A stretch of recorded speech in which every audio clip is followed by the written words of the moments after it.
Hi, I'm Liam. To be honest, I don't just love money. I love the freedom it buys.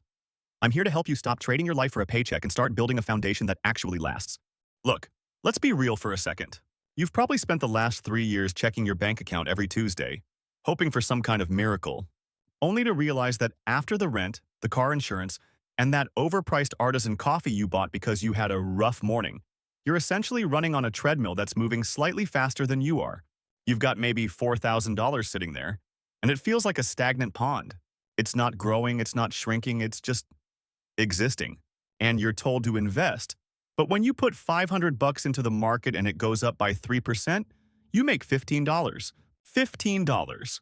That's not a wealth strategy. That's a Chipotle bowl without the guac. It feels pointless, right? Here's the uncomfortable truth that nobody in the hustle culture space wants to admit. The first $20,000 is the absolute worst part of your financial life. It is a grueling, uphill slog where the math is actively working against you. But if you can cross that invisible line, something strange happens. The physics of money actually change. Most people are stuck in what I call the survival loop. And honestly, it's not your fault, but it is your problem. We've been fed this lie that compound interest is this magical fairy that makes you rich while you sleep. But here's the cold, hard reality. Compound interest is a joke when you have no capital. If you have $1,000 and it grows at a respectable 7%, you've made $70 in a year. You can't even buy a decent pair of shoes with that. You're not investing at that point. You're just saving with extra steps. The reason $20,000 is the point of no return is because of a psychological and mathematical phenomenon called capital gravity. Think of your money like a snowball. When it's the size of a marble, you're pushing it through the snow and it's barely picking anything up. You're doing 99% of the work. But once that ball hits a certain mass, and for most people in today's economy, that mass is 20 grand, it starts to develop its own momentum. I remember talking to a guy who had been saving for 5 years. He was frustrated because he felt like he was sacrificing his youth for nothing. He had $12,000. He said, "Liam, I could lose this in one bad month. Why bother?" And I told him, "Look, you're in the death valley of finance. This is where most people quit and buy a jet ski on credit because they think they'll never be rich anyway. But the math shows us that the gap between $0 and $20,000 is actually harder to bridge than the gap between $100,000 and $500,000. Why?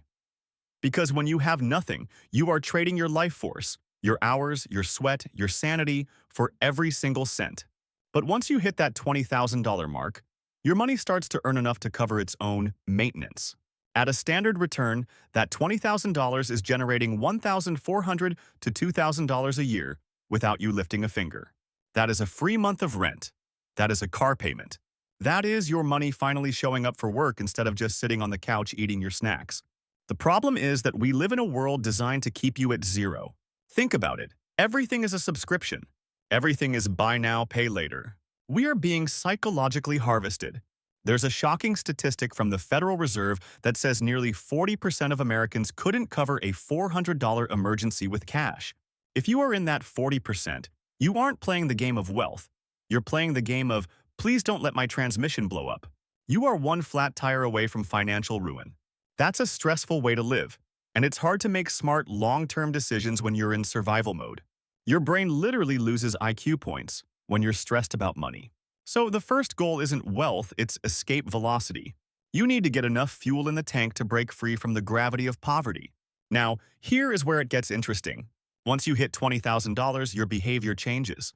This is the surprising reveal that no one talks about. It's not just the interest, it's the confidence. When you have 20 grand in the bank, you walk differently. You negotiate differently.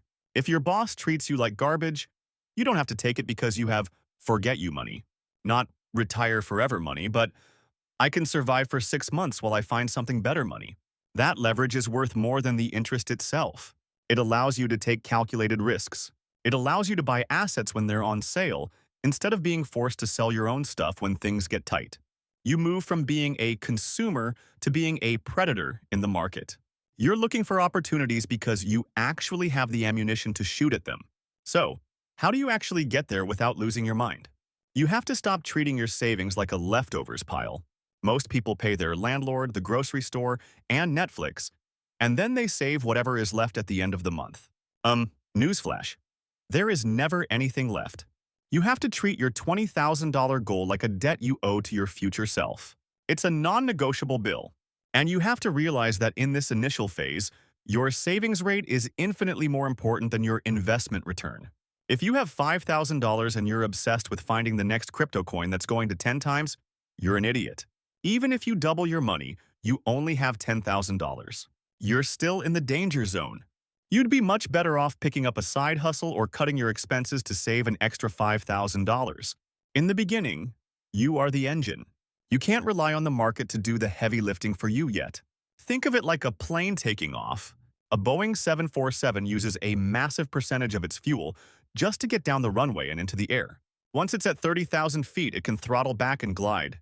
You are currently on the runway, and you're trying to throttle back before you've even cleared the fence. No wonder you're crashing. You have to keep the floor to the floor until you hit that $20,000 altitude. Once you're there, the physics shift. You'll notice that your account grows by $1,000 and you'll realize, wait, I didn't work for that. That just happened.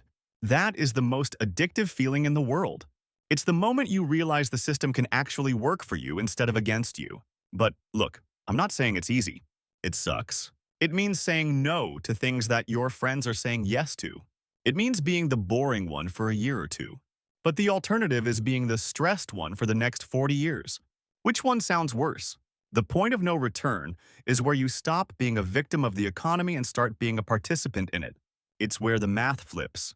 It's where your money finally starts working itself, and you can finally catch your breath.